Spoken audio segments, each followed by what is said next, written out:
얘기 중에 가장 재미있는 게 거짓말과 옛날 이야기라는 말이 있습니다.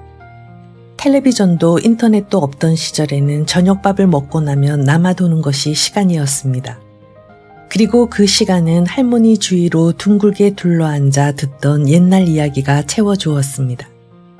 아이들은 무겁게 내리깔리는 졸린 눈을 두 손으로 비비며 끝까지 듣지 않고는 못 베겼죠. 우리나라는 오랜 역사만큼이나 다양하고 많은 설화와 전설이 전해지고 있습니다. 역사의 뒷전에 묻힌 흥미진진한 이야기들은 전설과 설화를 통해 만날 수 있었죠. 우리나라에 전하는 불교 설화는 어림잡아 2,500개가 넘는다고 합니다. 햇빛을 받으면 역사요, 달빛에 물들면 전설이라는 말이 있습니다. 이제 오늘의 옛 이야기 불교 설화를 가장 편안한 자세로 느긋하게 들어보시죠.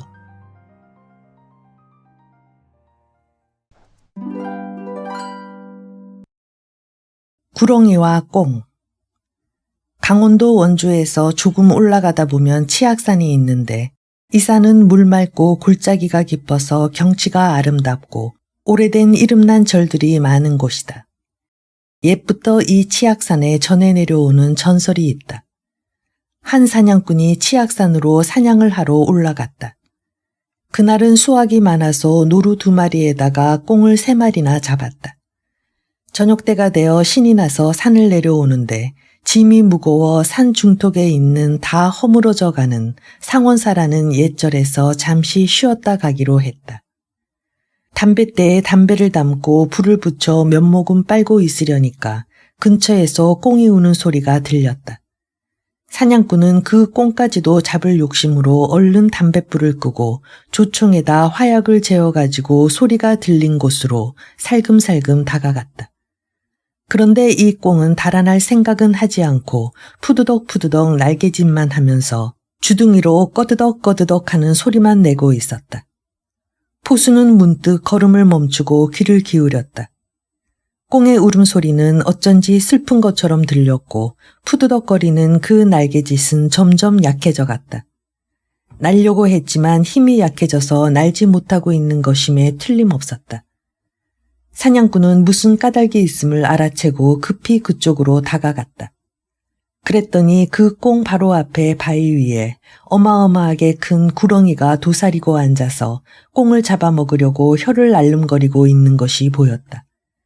꽁은 겁에 질려서 그런지 푸드덕거리기만 하다가 기진맥진한 채 마침내 그 자리에 쓰러지고 말았다. 사냥꾼은 그 광경을 보자 갑자기 꽁이 불쌍하다는 생각이 들었다. 엄청나게 큰 구렁이 앞에 힘이 빠진 채 쓰러져 있는 꽁을 구해줘야겠다고 생각했다. 사냥꾼이 구렁이를 향해 방아쇠를 당기자 구렁이는 아무 소리도 못 내고 죽어버렸다. 가까이 다가가서 보니 구렁이의 크기는 엄청나게 컸다. 사냥꾼은 꽁을 집어들었다. 사냥꾼은 지쳐있는 꽁을 안고 골짜기로 가서 물을 먹이고 자기가 먹다 남은 밥풀을 주둥이에 억지로 넣어주었다. 조금 지나니까 꽁은 생기를 되찾았다. 사냥꾼이 꽁을 쳐들어 공중에 날렸더니 꽁은 좋아라고 산속으로 날아갔다. 사냥꾼은 기껏 소나기에 들어온 꽁을 자기 손으로 놓아주었지만 사람으로서의 도리를 다한 것이 기뻐서 오늘은 좋은 일을 했구나 하고 중얼거리면서 집으로 돌아갔다. 며칠 후 사냥꾼은 다시 치악산으로 짐승을 잡으러 올라갔다. 그런데 그날은 웬일인지 아무것도 잡지 못했다. 노루사슴은커녕 토끼 한 마리도 눈에 띄지 않았다. 사냥꾼은 짐승이 하나도 잡히지 않자 무척이나 화가 났다. 그래서 자꾸만 산속으로 깊숙이 들어갔지만 결과는 마찬가지였다. 오늘은 영 재수가 없구나 하며 내려오는데 어느새 날이 저물고 있었다. 산속으로 너무 깊이 들어갔기 때문에 사냥꾼은 오도 가도 못하게 되고 말았다. 그제서야 사냥꾼은 춥고 배가 고픔을 느꼈다. 그래서 어디 묵을 데가 없을까 하고 두리번거렸다. 마침내 멀리서 불빛이 깜빡이는 것을 보게 되었다. 옳다. 저기서 묵자. 하늘이 날 살려주셨구나. 사냥꾼은 불빛을 향해 걸었다. 얼마 후 어둠을 뚫고 가까스로 그 집 앞에 도착했다. 사냥꾼은 안에다 대고 외쳤다. 주인 계십니까? 그러나 안에서는 아무 소리도 나지 않았다. 등잔불이 켜져 있는 것을 보면 누가 있는 것이 분명한데도. 밤이 깊어서 잠이 들었나. 사냥꾼은 염치불구하고 쌀인문을 발길로 차서 열고 뜰 안으로 들어가 큰 소리로 다시 외쳤다. 아무도 안 계십니까? 그랬더니 그제서야 누구세요? 하는 소리가 났는데 젊은 여인의 목소리였다. 사냥꾼은 애원하듯 말했다. 죄송합니다. 저는 사냥꾼인데 산속 깊이 들어왔다가 날이 저물었습니다. 염치 없는 부탁이지만 하룻밤 묵고 가게 해주십시오. 사정은 딱하지만 이 집은 남자도 없고 여자인 나 혼자서 사는 집인데 어떻게 모르는 사람을 재우겠습니까? 안 됐지만 어서 나가십시오. 여인은 쌀쌀하게 대답했다. 그러나 사냥꾼은 그 집 말고는 갈 데가 없었기 때문에 끈질기게 졸랐다. 그랬더니 여인은 그 청에 못 이겨서 방문을 열고 들어오라고 했다. 사냥꾼은 방 안으로 들어서면서 그녀의 모습을 보고는 깜짝 놀랐다. 여자는 소복을 입고 있었는데 두 볼이 불그레한 것이 붉은 진달래 같았고 어떻게 보면 하늘에서 내려온 선녀인 것 같기도 했다. 사냥꾼은 고맙다는 인사의 말을 하기 전에 먼저 여인이 혼자 산속에 사는 사연부터 알고 싶었다. 부인께서는 왜 이런 깊은 산속에 혼자 사시게 됐습니까? 저는 선비의 딸로 태어나 곱게 자라 혼인을 하게 되었습니다. 남편이 공부를 하기 위해 이 숲속으로 들어와 열심히 책을 보다가 하루는 잠깐 쉬러 숲으로 나갔었는데 여러 날 동안 소식이 없었습니다. 그래서 사람들을 시켜 찾게 해보았더니 글쎄 커다란 맹수에게 물려 죽었지 뭡니까. 남편이 죽은 뒤에 홀로 지내려니까 세상을 살아갈 낙도 없는 것 같아 남편을 죽인 호랑이를 찾아 죽이고 나서 남편의 뒤를 따를 생각입니다.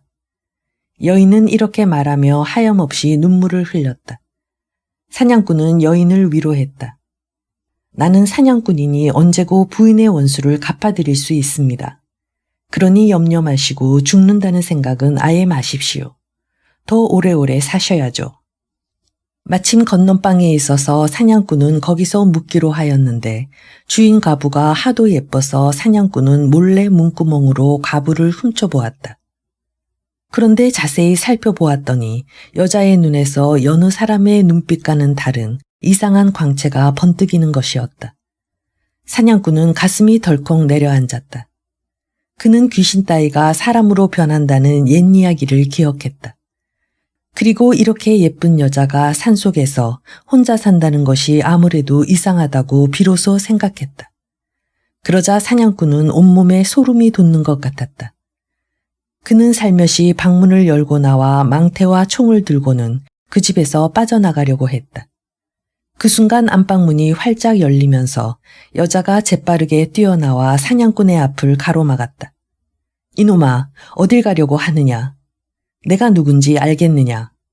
나는 전날 내게 억울하게 죽은 그 구렁이의 아내다.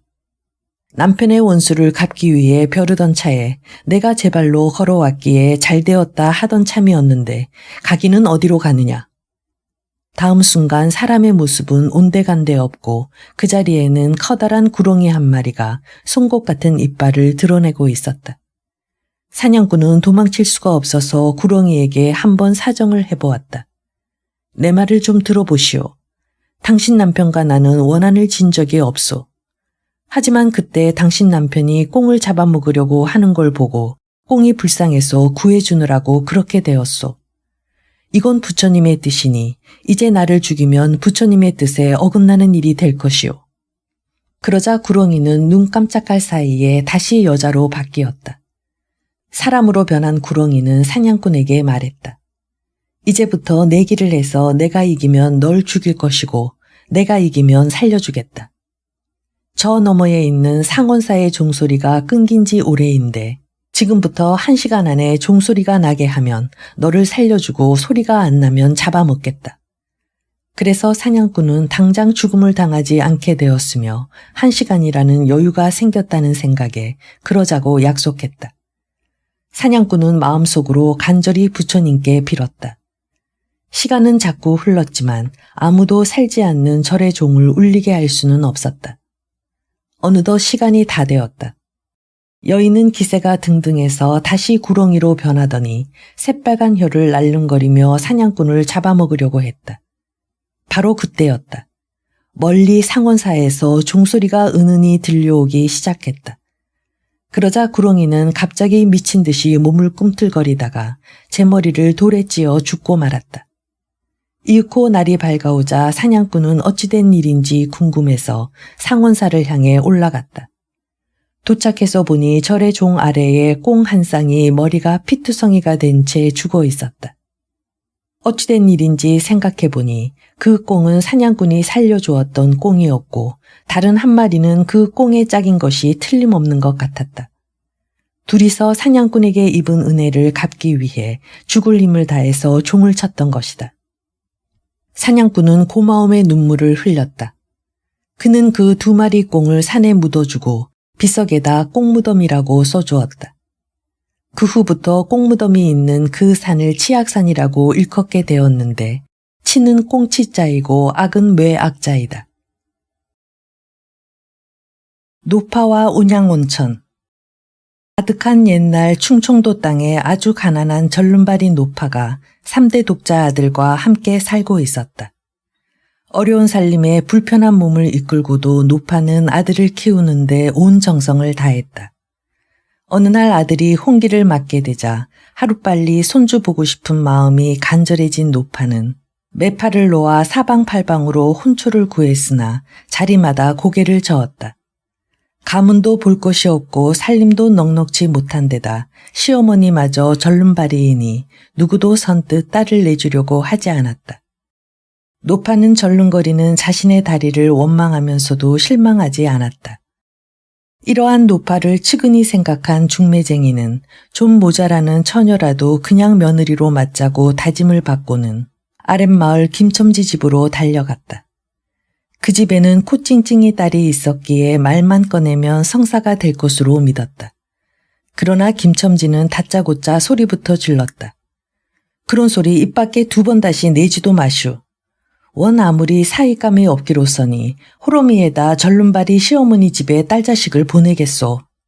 원 영감님도 그 노인 다리 하나 저는 게 흠이지 아들이야 인물 좋고 부지런하고 어디 나무랄 데가 있습니까? 아 듣기 싫다니까요.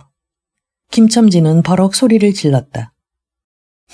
까마귀 똥도 약에 쓰려니까 칠산바다에 찍 한다더니 코찡찡이 꼴에 꼴값하네. 중매쟁이는 그렇게 퍼부으면서 이번엔 황영감 집으로 발걸음을 옮겼다.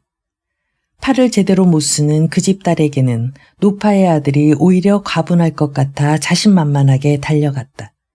가만히 있자. 내 딸과 청혼을 하자고요. 한동안 눈을 껌뻑이며 뭔가를 골똘히 생각하던 황영감은 이윽고 고개를 흔들었다. 아니 왜 너무 황송해서 그러슈. 그게 아니고요. 팔을 못 쓰는 내 딸이 그 집으로 들어가면 그 집엔 반편들만 모였다고 남들이 얼마나 놀리겠소. 원 그렇게 따지다간 따님 환갑 맞겠소. 환갑. 이제 더 이상 알아볼 곳이 없다는 중매쟁이의 말을 들은 노파는 서글프기 짝이 없었다. 노파는 마지막으로 부처님께 기도를 올리기로 결심하고는 불편한 다리를 끌고 산사를 찾았다. 관세음보살, 관세음보살. 하나뿐인 우리 아들의 짝을 정해 주옵소서. 나무아미타불 관세음보살. 온 정성을 다해 불공 드리기 100일째 되던 날 밤이었다. 깜빡 잠이 들은 노파 앞에 관음보살이 나타났다. 정성은 지극하나 순서가 틀렸으니 이 일을 어이할까. 순서가 틀렸다 하시면 무슨 말씀이신지 상세히 일러주옵시면 다시 기도하도록 하겠습니다. 그대의 아들이 장가를 못 두는 까닭을 모르지는 않을 텐데 그야 어미 된 제가 한쪽 발을 못 쓰는 탓이옵니다. 그렇다면 자네의 2발을 온전히 쓰도록 빌어야 하지 않겠느냐. 하오나 무슨 수로 이 늙은 것의 다리를 고칠 수가 있겠습니까? 지성이면 감천이니 지극한 정성으로 못 이룰 일이 있겠느냐. 그렇게 말한 관세음보살은 어느덧 바람처럼 사라졌다. 꿈을 깬 노파는 예사로운 일이 아니다 싶어 관음보살께서 일러준 대로 다시 불공을 시작했다. 관세음보살, 제발 이 몸의 다리를 고쳐주옵소서. 다시 100일째 되는 날 밤 난데없이 허공에서 우렁차고 경건한 목소리가 울려왔다. 내가 그대의 정성에 감복하여 그대의 소원을 들어주리라. 내일 마을 앞 들판에 다리를 절름거리는 학 한 마리가 날아와 앉을 것이니 그 모양을 잘 살펴보면 다리 고치는 비법을 알게 되리라. 필시 기도의 영험이 나타날 것으로 믿은 노파는 그 길로 캄캄한 산길을 더듬어 내려왔다. 이튿날 저녁 해가 기울 무렵 하얀 학 한 마리가 어디선가 훨훨 날아와 논 가운데 앉았는데 정말로 다리 하나를 절고 있었다. 그 학은 이상하게도 앉은 자리 근처를 뱅글뱅글 돌면서 껑충껑충 뛰기도 했다. 그렇게 하기를 사흘이 지나자 학은 언제 다리를 절었느냐는 것처럼 두 발로 빠르게 걷더니 힘껏 땅을 박차고 하늘로 치솟아 훨훨 날아가 버렸다. 그 모습을 지켜보던 노파는 하도 신기해서 급히 학이 뛰면서 맴돌던 논둑으로 달려갔다. 논에서는 물이 펄펄 끓고 있었다. 괴이하게 생각한 노파는 발을 물속에 담궈봤다. 아, 뜨거. 옳지. 이 물에 발을 담그면 낫는 모양이구나. 노파는 뜨거운 물에 발을 담근 채 이를 악물었다. 점차 시간이 흐르면서 몸이 시원해지기 시작했다. 노파는 신이 나서 열심히 발을 담그었다. 그렇게 10일이 되던 날 신통하게도 노파의 절룩거리던 발은 씻은 듯이 완쾌됐다. 노파는 너무나 기뻐서 아들을 부둥켜 안고 덩실덩실 춤을 추며 울었다. 마을에선 부처님의 축복을 받은 집이라 하여 혼인말이 빗발치듯 했고 그 아들은 예쁘고 가문 좋은 색시를 맞아 어머니를 모시고 잘 살게 되었다. 그 소문이 널리 퍼지자 뜨거운 물에 병을 고치기 위해 사람들이 사방에서 몰려들었다. 이곳이 바로 오늘의 온양온천이다. 벌거벗은 스님. 내가 오길 잘했지. 만약 그 나이 어린 삼이승이 왔더라면 이 눈 속에서 어떻게 했을까? 허리를 굽히고 바삐 걷던 노스님은 잠깐 걸음을 멈추고 어두운 하늘을 올려다보며 중얼거렸다. 거센 눈보라가 스님의 얼굴을 때리고 있었다. 사방은 죽은 듯이 고요했다. 더욱이 황룡사로 가는 길은 아직 초저녁인데도 인적이 끊어져 있었다.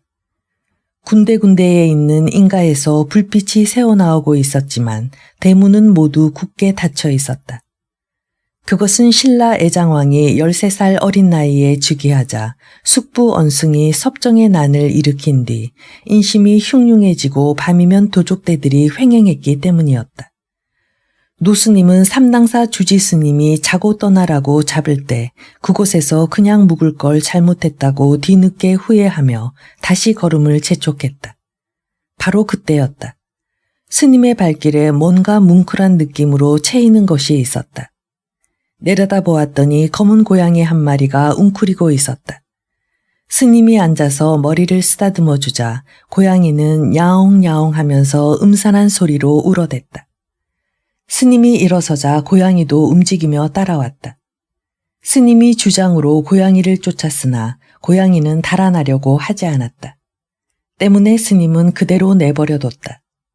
길이 더욱 험해지자 스님은 입속으로 연부를 외우며 발목이 넘는 눈길을 걸었다. 고양이를 품에 안은 채. 천엄사 가까이 왔을 때였다. 바람결에 아기가 우는 소리가 들렸다. 자기가 아는 고양이 소린가 싶어 귀를 기울였으나 그렇지 않았다. 괴이한 일이로구나. 인가라곤 보이지 않았다. 노스님이 주장에 몸을 의지하며 다시 귀를 기울였으나 찬바람이 그의 귓전을 때릴 뿐이었다. 눈발 속에 천엄사의 모습이 보였다. 스님이 막 천엄사 담을 끼고 돌아 대문 앞으로 가는데 담장 밑에서 끊어질 듯 이어지는 탈진한 아기 울음소리가 들렸다. 노스님은 고양이를 내려놓고는 급히 다가갔다. 금방 해산을 했는지 흰눈을 붉게 물들인 채 실신한 여인이 아기의 탯줄을 쥐고 있었다. 노스님은 황급하게 아기의 탯줄을 끊고는 대문을 두들겼다. 그러나 거센 바람소리와 눈보라 때문인지 안에서는 아무런 반응이 없었다. 당황한 스님은 더욱 크게 소리를 지르며 세차게 대문을 두들겼다. 그러던 스님은 갑자기 돌아서서 아기를 안았다. 여인의 엷은 치마에 잠긴 아기의 살은 얼고 새파랗게 질려 있었다. 아기를 품에 안은 스님은 아기의 몸을 문지르며 연부를 외우다가 때때로 대문을 두들겼다. 스님은 다시 여인 쪽으로 고개를 돌렸다. 여보시오, 정신을 차려요. 스님이 허리를 굽혀 여인을 흔들었으나 그녀는 말은커녕 신음소리도 내지 않았다. 벌거벗은 여인에게선 피비린내가 물씬 풍기고 있었다. 스님은 얼어붙은 여인의 몸을 주무르기 시작했다.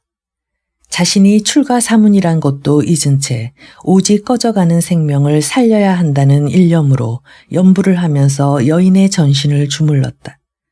노승은 또 그녀의 코와 이마 그리고 뺨을 문지르며 자신의 입김을 계속해서 불어넣었다.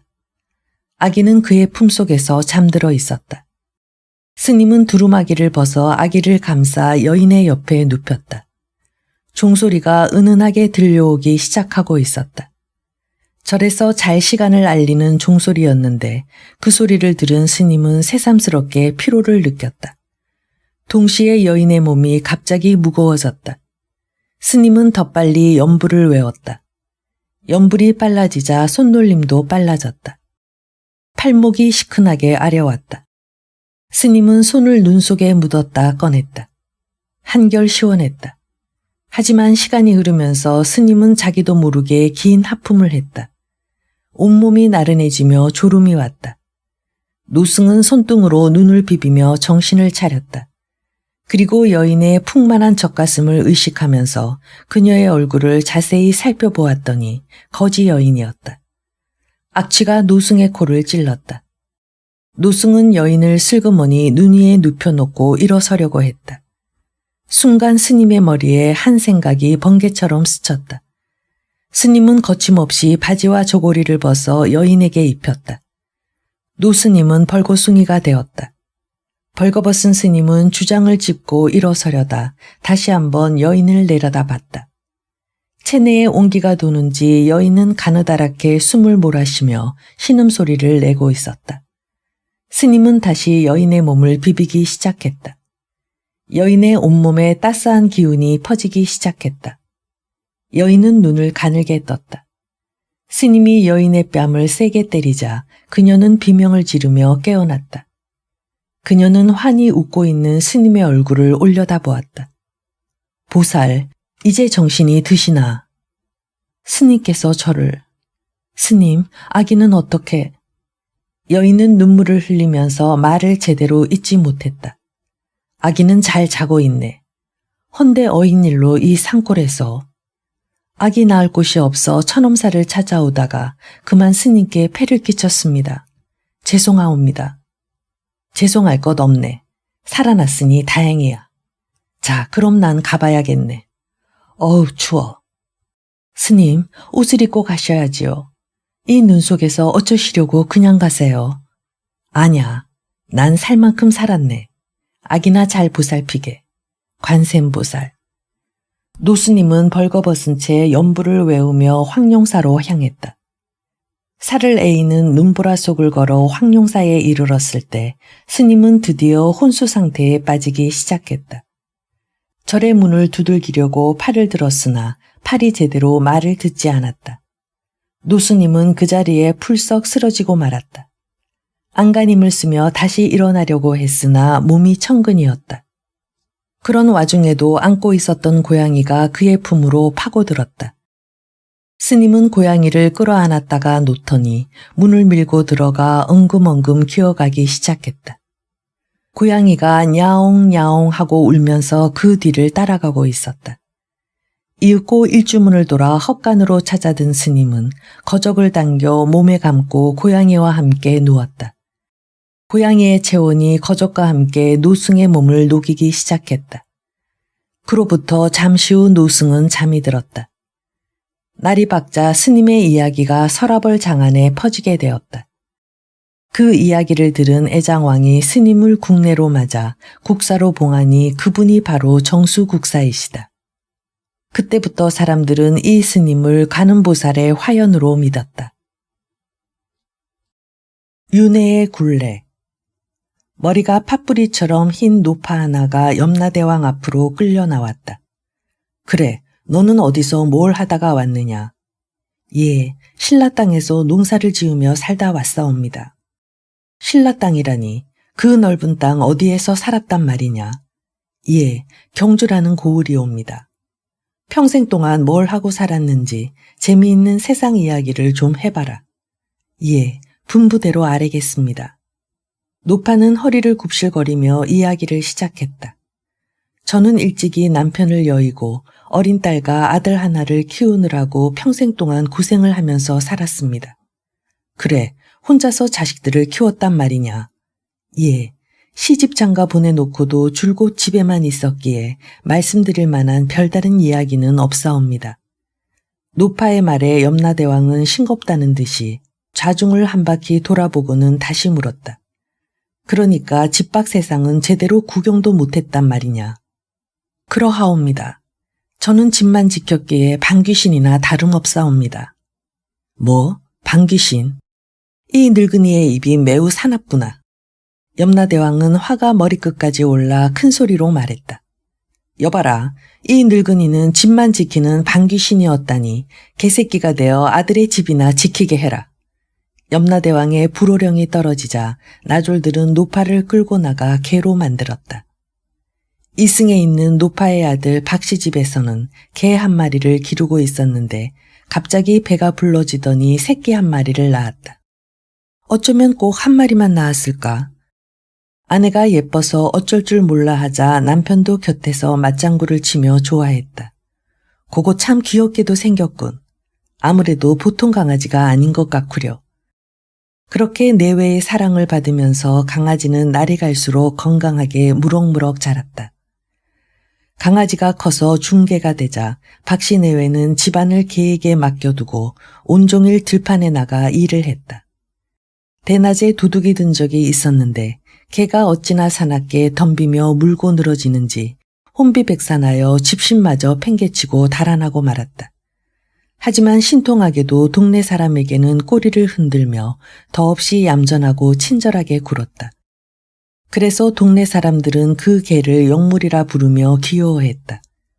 그러던 어느 날 삼복더위 속에서 밭일을 마치고 돌아온 박씨는 갑자기 개를 잡아먹고 싶어졌다. 저걸 그냥 푹 삶아 놓으면 먹음직하겠구나. 거기에다 술 한 잔을 곁들이면 그 맛이. 박씨는 생각만 해도 군침이 돌았다. 그는 다음날 아침 동이 트는 대로 개를 잡아야겠다고 마음먹었다. 개를 잡으면 혼자만 먹을 것이 아니라 오랫동안 고기 구경을 못한 마누라도 포식 좀 하게 하고 건너 마을에 있는 누이 집과 고개 너머에 있는 딸네 집에도 다리 하나씩을 보내야겠다고 생각했다. 그런데 자고 나서 아침에 보니 개가 기척도 없이 자취를 감춰버린 것이었다. 마을 어디엔가 있으려니 싶어 아내를 내보내 찾도록 한 박씨는 콧노래를 부르며 숫돌에 칼을 갈았다. 그런데 칼날을 세워놓고는 아무리 기다려도 개를 찾으러 나간 아내가 돌아오지 않았다. 점심때까지 기다리다가 지친 박씨는 그만 화가 나서 아내를 탓하며 자기도 찾아 나서려는데 마침 아내가 마당으로 들어섰다. 아니 여보, 개는 어떡하고? 아무리 찾아도 흔적조차 없네요. 원 빌어먹을. 아내를 나무라며 개를 찾아 나선 박씨는 역시 해질녘에 빈손으로 돌아왔다. 누구 하나 보았다는 사람이 없었기에 그는 매우 이상하게 생각하고 있었다. 한편 고개 너머에서 살고 있던 박씨의 딸은 그날 새벽에 짖다가 성큼 부엌으로 들어오는 개를 보고 깜짝 놀랐다. 자세히 보니 친정집 개였다. 반가워서 다가가 쓰다듬어 주었더니 개는 눈물을 주룩주룩 흘리면서 숨겨달라는 듯한 신용을 했다. 아무래도 뭔가 이상하다 싶어서 그녀는 우선 밥을 준 뒤에 마루 밑에 자리를 마련해줬다. 개는 다시 눈물을 흘리며 마루 밑으로 들어가더니 꼼짝도 하지 않았다. 그로부터 며칠 뒤 박씨 집에 스님 한 분이 들렀다. 스님은 문 앞에 선 채 말없이 박씨의 얼굴을 뚫어지게 쳐다봤다. 아니 스님, 왜 그리 쳐다보십니까? 허허, 큰 잘못을 저지르려고 하는구려. 스님, 도대체 무슨 말씀이신지요? 댁에 분명히 개 한 마리가 있었지요. 아니, 그걸 어떻게 하십니까? 그 개가 며칠 전에 자취를 감췄지요. 박 씨는 신기한 일도 다 있다고 생각하며 스님을 안으로 모셨다. 천천히 걸음을 옮겨 마루에 걸터 앉은 스님은 뭔가 골똘히 생각하더니 다시 입을 열었다. 그 개는 바로 돌아가신 당신의 어머니입니다. 당신 집을 지켜주려고 개로 환생해서 오셨는데 잡아먹으려고 하다니. 쯔쯔쯔. 아니, 뭐라고요? 그 개가 저의 어머니라고요. 말씀을 좀 자세히 해주세요. 기겁을 한 박 씨는 스님의 장삼자락을 잡으며 어쩔 줄 몰라 했다. 스님은 눈썹 하나 까딱하지도 않고 말을 이었다. 그 개는 지금 제 너머 있는 당신 딸네 집에 숨어 있으니 얼른 모셔다 효성을 다하도록 하시오. 그렇지 않으면 대대로 기운이 멸할 것입니다. 뒤통수를 얻어맞은 듯 넋을 잃고 서 있던 박 씨는 부랴부랴 누이네 집으로 달려갔다. 그 사연을 들은 누이도 크게 놀라며 펄쩍 뛰었다. 두 사람은 다시 개가 있다는 딸네 집으로 줄다름쳤다. 어머니 어디 계시냐? 숨이 턱에 차도록 몰아쉬면서 박 씨가 다급하게 묻자 딸은 영문을 몰라 어안이 벙벙했다. 아, 네 할머니 말이다. 할머니. 할머니라뇨? 저기 계시구나. 어머님. 박 씨는 마루 밑으로 기어들어가며 울부짖듯이 어머니를 외쳤다. 고모를 통해 자초지종의 사연을 들은 딸도 그제서야 눈물을 흘렸다. 어머니, 전생에 못한 효도 이제라도 해드리겠습니다. 박 씨는 개를 등에 업고 팔도 유람을 시작하여 이름난 명승고적과 명찰을 두루 살폈다. 그러던 어느 날이었다. 고향 근처에 다다른 박 씨는 잠시 쉬다가 자기도 모르게 잠이 들었다. 그런데 잠깐 졸다가 깨보니 등에 개가 보이지 않았다. 그래서 찾아보았더니 개는 앞발로 흙을 긁어 작은 웅덩이를 마련해 놓고 자는 듯이 죽어 있었다. 박 씨는 슬피 울며 그곳에 묘를 쓰고 장사를 지냈다. 그 후 박 씨 일가는 가세가 번창하여 부자가 됐다. 경북 월성군 내남면 이조리 마을엔 아직도 그 무덤이 남아있다고 한다. 동자승의 기지. 산신령이 금강산을 만들고 있을 때였다. 어떻게 해야 이 땅에서 가장 아름다운 산을 만들 수 있을까 하고 며칠 동안이나 궁리하던 신령은 묘안을 하나 생각해냈다. 12,000개의 봉우리들을 그 모습이 각각 다르게 만들면 더없이 아름다운 산이 될 거라고 생각했다. 하지만 금강산에는 그 정도로 많은 바위들이 없었다. 그래서 신령은 전국 각지의 산에다 큰 바위는 모조리 금강산으로 보내도록 엄명을 내렸다. 큰 바위들은 모두 금강산을 향하여 길을 떠났다. 그러자 경상도 울산 땅에 있던 큰 바위도 누구에게 뒤질세라 행장을 차려 금강산 여정에 올랐다. 원래 덩치가 크고 미련한 이 바위는 걸음이 빠르지 못해 진종일 올라왔으나 어둠이 내릴 무렵에야 가까스로 지금의 설악산에 당도했다. 날은 저물고 다리도 아프고 몸도 피곤해 더 이상 가고 싶지가 않았다. 에라, 이왕 늦은 김에 이곳에서 하룻밤 쉬어가자. 큰 바위가 편히 쉬고 다음날 아침 금강산으로 떠나려고 막 움직이기 시작했는데 금강산 신령이 보낸 파발이 헐레벌떡 달려왔다. 금강산은 어젯밤 자정에 이미 12,000봉을 다 채웠으니 오지 말라는 분부요. 뭐라고? 바위는 너무나 기가 막혀서 말도 나오지 않았다.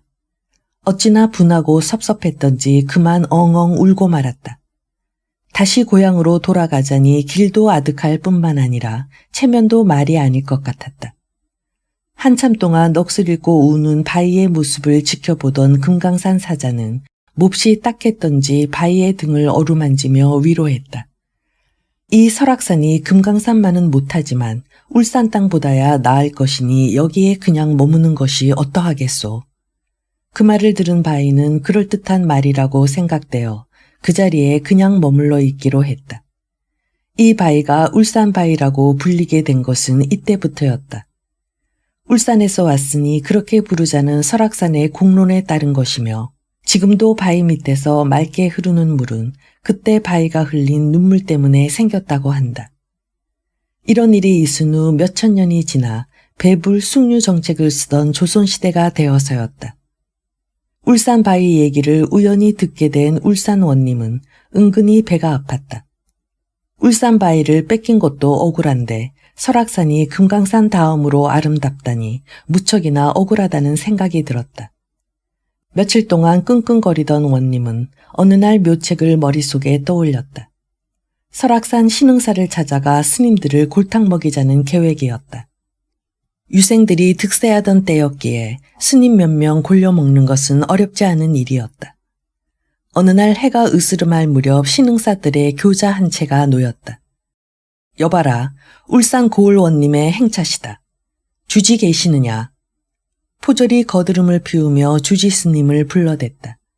신흥사 주지는 때 아닌 손님의 방문에 놀라 방으로 맞아들였으나 원님은 인사가 끝나기도 전에 불호령을 내렸다. 이 방자한 녀석들아, 너희 설악산에 우리 고을의 바위가 서 있는데도 모른 척하는 거냐? 아닌 밤중에 홍두깨 격이어서 스님은 어안이 벙벙해졌다. 그런데 원님의 다음 말은 더욱 뜻밖이었다. 금년부터 바위세를 바치도록 해라. 만일 세를 내지 않을 경우에 너희 절은 폐차를 면치 못할 것이니라. 엄청난 액수의 요구였으나 신흥사에서는 그때부터 울며 겨자 먹는 격으로 해마다 꼬박꼬박 바위세를 원님에게 바쳤다. 때문에 절의 살림은 점차 어려워졌다. 새로 부임한 주지는 이처럼 부당한 관례를 깨기 위해 노심초사했으나 묘안이 떠오르지 않았다. 주지 스님은 식음을 전폐하고 궁리에 몰두했다. 그러던 어느 날 한 동자승이 그의 안색을 걱정하며 물어왔다. 스님, 요즘 무슨 걱정이 있으신지요? 너는 알 일이 아니다. 소승에게서 혹시 좋은 방안이 나올지도 모르지 않습니까? 동자승이 캐묻자 주지 스님은 자초지종을 설명해줬다. 동자승은 그런 일증 가지고 무슨 고민을 하시냐며 바위세를 받으러 오면 자기에게 보내라고 장담을 했다. 드디어 그해 가을에도 원님 행차가 당도했다. 주지 스님은 동자승의 말이 하도 당돌했던지라 슬며시 그 아이를 불러 대답을 대신하도록 했다. 그랬더니 동자승은 천연덕스러운 얼굴로 말했다. 우리 절에선 울산바위가 아무런 쓸모가 없소. 그 바위가 없었더라면 우리는 그 자리에 곡식을 심어 수확을 올리기라도 할 텐데 울산바위 때문에 매년 손해가 큽니다. 그러니 세를 받기로 한다면 오히려 우리가 받아야지 당신네가 받아야 할 일이 아닙니다. 금년부터 세를 내지 않으려면 바위를 당장이라도 파가시오. 동자승의 말이 한치의 빈틈도 없이 조리에 맞자 기세가 당당하던 원님은 말문이 막혔다. 그러나 그냥 지고 말 수는 없는 입장이었다. 그러면 내 말대로 바위를 파갈 테니 내가 시키는 대로 만들어 놓아라. 원하는 대로 해줄 테니 꼭 가져가기나 하시오. 좋다. 새끼를 태운 채로 바위를 묶어 놓아라. 그러면 한 달 후에 와서 끌어갈 것이니라. 주지 스님의 얼굴은 어두워졌다. 아무리 생각해도 새끼를 태운 채로 둘레가 10리나 되는 바위를 묶는다는 것은 불가능했다. 하지만 동자승은 생글생글 웃으며 걱정할 필요가 없다는 표정을 지었다. 그러더니 이튿날 마을 장정들을 수십 명 사서 새끼를 꼬게 했다. 20날쯤 지나 새끼가 산더미처럼 쌓이자 동자승은 소금을 몇 섬 물독에 풀어 새끼에다 염국을 들이게 했다. 그리고 나서 청년들을 데리고 울산바위에 올라가 바위 둘레를 새끼로 매는 것이었다. 그리곤 2, 3일 후 다시 바위에 올라가 새끼에 돌기름을 바르더니 거침없이 불을 붙였다. 기름 묻힌 새끼줄은 잘 타지만 소금물에 절였으므로 겉만 그슬려 꼭 재처럼 보였다. 동자승의 기지는 실로 놀라웠다. 감쪽같이 불에 탄 채로 그 큰 바위를 묶었으니 제놈들이 감히 그 문제를 해결할 수 있을까? 원님은 약속된 날 바위세를 받아갈 마바리까지 끌고 왔다. 그런데 새파랗게 질려 새를 바칠 줄 알았던 신흥사 측에서 어서 바위를 끌어가라고 말했기에 원님은 놀라지 않을 수 없었다. 이놈들, 거짓말을 해도 분수가 있지 나를 놀리려 드느냐. 가보시면 아실 것입니다. 원님은 망신당할 것을 각오하고 울산바위 앞으로 갔다. 그랬더니 이게 도대체 어찌된 일인가. 그 커다란 바위가 정말로 불에 탄 새끼로 칭칭 감겨져 있는 것이 아닌가. 그는 감탄하면서 중얼거렸다. 그놈들 꽤가 대단하군. 그나저나 이제 바위새 받긴 다 틀렸구나. 그때부터 신흥사는 지긋지긋하던 바위새를 물지 않게 되었다. 며느리 바위. 아주 먼 옛날 황해도 옹진군 부민면 부암리라는 마을에 만석군인 김부자 영감이 살고 있었다. 그는 성품이 교활했을 뿐만 아니라 인색하기로 소문이 난 사람이었기에 동네 아이들까지도 그를 딱정새 영감이라고 놀려댔다. 한가위가 지나고 추수도 끝난 어느 가을날, 육간대청에 삼중대문이 있는 큰 집에 살고 있는 김부자는 광에 가득 쌓인 벼섬들을 둘러보며 매우 흐뭇해하고 있었다. 그때 대문 밖에서 목탁치는 소리가 들려왔다. 시주하러 온 탁발승에게 쌀토리나 내놓을 김영감이 아니었는데 그는 그날따라 유난히 목탁 소리가 귀에 거슬렸던 모양이었다. 안에 누구 없느냐? 개 아무도 없느냐? 안에서 아무런 대답이 없자 김영감은 화가 머리끝까지 치솟았다. 얼른 대령해도 시원치 않을 텐데 몇 번이나 찾았는데도 아무런 대답이 없으니 그럴 만도 했다. 낯을 붉히며 언성을 높여 다시 소리를 질렀더니 얼마 만에 안으로 통하는 장지문이 열리며 며느리가 나왔다. 다들 뭘 하길래 내가 나오느냐? 아범은 밖에 나가고 도리어멈은 산에 올라갔습니다. 김영감은 매우 못마땅한 표정을 지으면서 말했다. 밖에 거지가 온 모양이다. 가서 줄 것이 없다고 말해서 돌려보내라. 아버님, 거지가 아니오라 시주를 얻으러 온 스님입니다. 스님? 스님은 무슨? 아무튼 저 목탁과 연불소리가 듣기 싫으니 어서 물러가라고 일러라. 김노인은 장죽을 몇 번 빨더니 며느리에게 역정을 냈다. 아니 왜 멀거니 서 있는 게냐? 아버님, 시주를 해야 한다는 거냐? 네. 김부자 영감은 며느리 말을 듣고는 한동안 장죽만 뻑뻑 빨다가 무슨 생각이 떠올랐던지 무릎을 탁 치면서 말했다. 옳지, 그래. 추수를 무사히 끝냈으니 시주를 할 만도 하구나. 이왕 할 바에야 듬직하게 해야 할 것이 아니냐. 예, 아가, 너 외양간에 가서 새똥을 잔뜩 긁어오너라. 아버님, 새똥을 어디에 쓰시려고요? 다 쓸 데가 있느니라. 아버님, 혹시… 글쎄 어디에 쓰던 간에 넌 어서 새똥이나 긁어오도록 해라.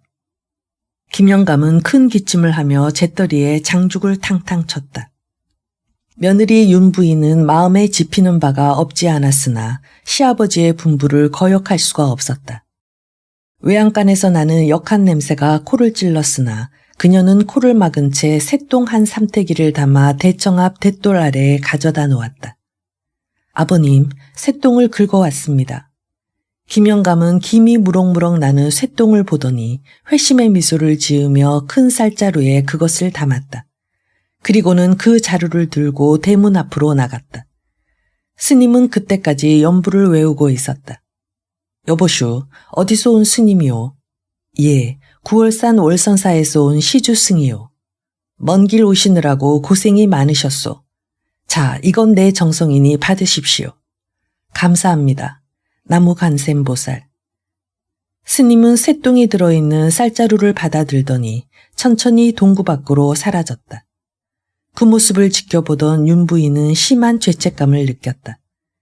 그녀는 급히 광으로 가서 쌀을 2대쯤 퍼들고 급히 스님을 쫓아갔다. 스님, 저 좀 보셔요. 왜 그러시오, 부인? 그 쌀자루는 저를 주시고 대신 이 자루를 받으세요. 아까 그 쌀자루 속엔… 이미 다 알고 있습니다. 아셨군요.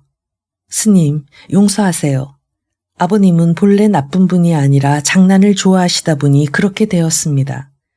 대자대비하신 부처님의 관용으로 용서하여 주옵소서. 김부자 댁에 이토록 고매한 분이 계셨다니. 윤부인의 덕스러운 인품에 감탄을 한 스님은 그녀를 도와주겠다며 다음과 같이 말해주었다. 오늘 저녁 때 이 마을에 큰 재앙이 있을 겁니다. 큰 비가 내리기 시작하면 식구들에게 알리지 말고 곧 집에서 나와 앞산으로 올라가십시오. 가는 길에 뒤에서 무슨 소리가 나도 뒤돌아보면 안 됩니다.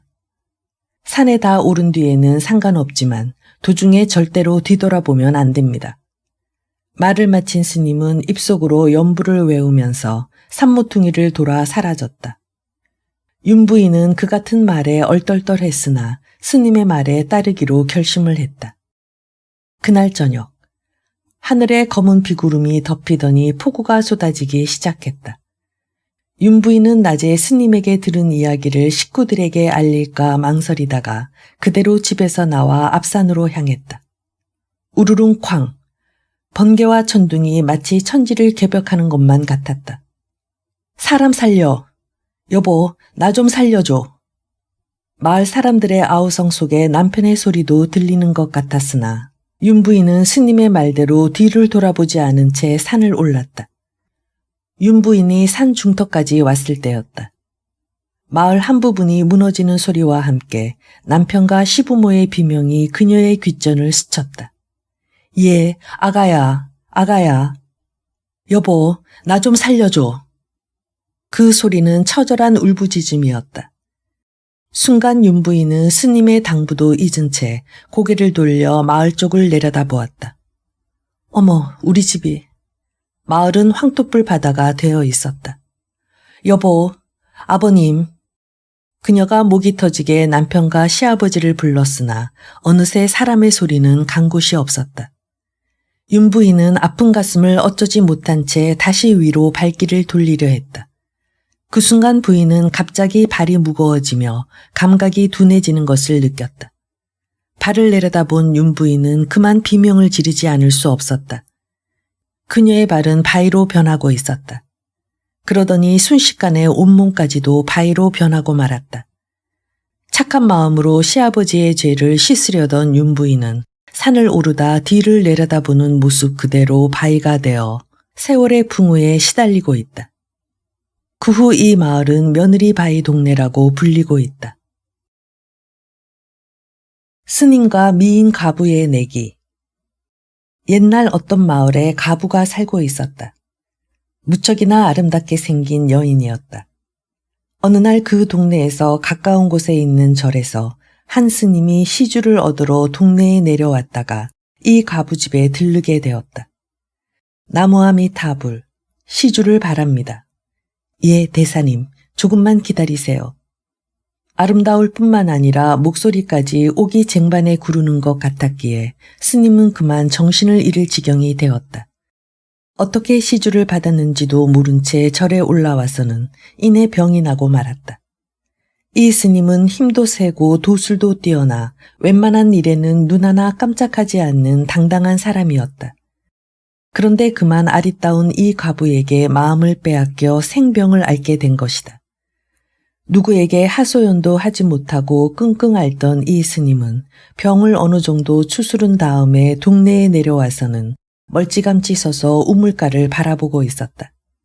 그 과부가 물을 길러오면 사랑을 고백하려는 것이었다. 드디어 과부가 나타나자 스님은 자연스럽게 접근하여 물 한 모금을 청했다. 그 과부가 알아보고 가볍게 인사를 했기에 침을 꼴깍 삼키고 나서 수도자로서 할 말은 아니오나 하고 입을 열자 과부는 얼굴을 붉히면서 작은 소리로 하지만 단호하게 잘라서 말했다. 더 이상 말하지 마세요. 무슨 말씀인지 알겠습니다. 하오나 저는 수절하는 과부이옵니다. 알고 있습니다. 하오나 저는 댁을 처음으로 본 순간부터. 하지만 대사님, 우리 두 사람은 도저히 맺어질 수가 없는 신분입니다. 하오나. 과부는 눈을 감고 한참 동안 뭔가 생각하는 얼굴이 되었다. 그녀는 이윽고 눈을 뜨더니 뜻밖의 말을 했다. 정 그러시다면 이렇게 하시지요. 제가 알기로는 대사께서는 도승이라 못하는 일이 없다고 들었습니다. 이 고을 사람들은 조금만 가뭄이 들어도 농사를 짓지 못해 모두들 속상해하니 볼을 하나 쌓아주십시오. 그렇다면 대사님의 뜻에 따르겠습니다. 아, 그런 일을 하는 건 어렵지 않지요. 그럼 시주댁에서는 내가 볼을 쌓는 것을 지켜보기나 하십시오. 아닙니다. 저도 약간의 재주가 있기에 그것을 보여드릴까 합니다. 저는 저 산밭에서 삼을 베어다가 자아서 배를 짜 장사못을 지어놓고 진지상을 차려드리겠습니다. 그렇다면 결국 누가 빨리 끝내는지 내기를 하자는 이야기가 아닙니까? 그렇습니다. 대사께서 먼저 볼을 쌓는다면 이 몸을 가지십시오. 하오나, 알겠소이다. 그렇게 되어 흔치 않은 내기가 시작되었다. 대사가 하는 일은 물론 혼자 볼을 쌓는 것이다. 힘이 든다. 이만저만한 공력이 드는 것이 아니다. 과부는 엉뚱하게도 자기 몸을 내걸고 동네의 유익한 사업인 오래전부터 쌓고 싶었던 수곤의 공사를 그 스님에게 부탁한 것이다. 과연 누가 이런 의견을 낼 수 있다는 말인가? 온 동네와 절간에서는 목숨을 건 이 내기를 주시하였다. 치열한 내기는 드디어 막바지에 이르렀다.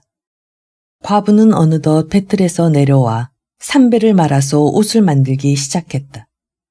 장삼 한 벌이 순식간에 지어졌다. 이어서 그녀는 불을 떼서 밥을 짓고 상을 주섬주섬 보았다. 스님이 볼을 다 쌓았는지 아직 못 쌓았는지 알아보려고도 하지 않았다. 어서 중을 이겨서 수졸도 할 수 있고 동네에 정말로 요긴한 보도 쌓겠다는 생각만 하고 있었다. 그런데 스님은 어찌 되었던가. 그도 쌓기를 다 끝내고 있었다. 나무랄 데가 하나도 없고 멋지고 튼튼해 보였다. 이만하면 과부를 색시로 맞이하면서 동네에 좋은 일도 해준 것이라고 생각하니 너무나 기뻐서 눈물이 날 지경이었다. 그런데 한쪽이 좀 부실해 보였다. 돌 하나만 갖다가 올려놓으면 되는 것이었다. 그렇게 하지 않아도 되기는 하였으나 이왕이면 완전 무결하게 끝내고 싶어서 근처에 있는 적당한 돌 하나를 들러매고 다가서고 있었다. 이제 보에 올려놓기만 하면 되는 것이었다. 그런데 바로 그때 대사님, 진지상 가져왔습니다. 라고 말하는 소리가 들려왔다. 과부가 밥상을 들고 그의 눈앞에 나타난 것이다. 스님은 아찔해지는 현기증을 느끼며 마음속으로 탄식했다. 내가 졌단 말인가. 그가 메고 있던 커다란 돌이 갑자기 무거워지며 그의 몸이 짜부러지고 있었다. 정신이 흐려져 도술이 풀렸기 때문이었다. 스님은 메고 있던 돌에 그만 눌리고 말았다. 가부는 들고 있던 밥상을 놓고 그에게 달려갔다. 스님은 사랑하는 마음과 원망하는 마음이 섞인 눈으로 과부를 올려다보다가 숨을 거두었다. 내가 경솔했구나. 나 같은 아녀자의 절개가 중하다면 저 대사의 목숨 또한 중하거늘. 나 혼자만 어이 살리. 과부는 스님이 메고 오던 그 바위를 불끈 들어올렸다. 그 과부도 천하장사였다. 그런데 다음 순간 힘을 뺀 그녀도 또한 그 돌에 눌려 죽고 말았다. 이 보는 그 후에 볼을 다시 쌓았다고 하여서 중보라고 하는데 전라남도 광양군 옥령면 축천리에 있는 중보거리의 내력담이 되었다.